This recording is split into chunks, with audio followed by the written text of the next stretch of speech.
How to curve text in Photoshop. Let's get into it.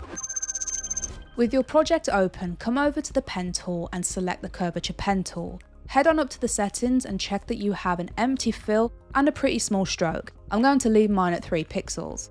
Next, we're going to create 3 points for our curve to sit on. I'm going to do this by holding down Shift on my keyboard and creating point 1, point 3, and then I'm going to let go of Shift and come back into the middle and click and drag to create the second point and the curve. Next, we need to come to the pen tool and hover our pen tool over this curve until we see a squiggly line and click down. We then need to type in the text that we want to add.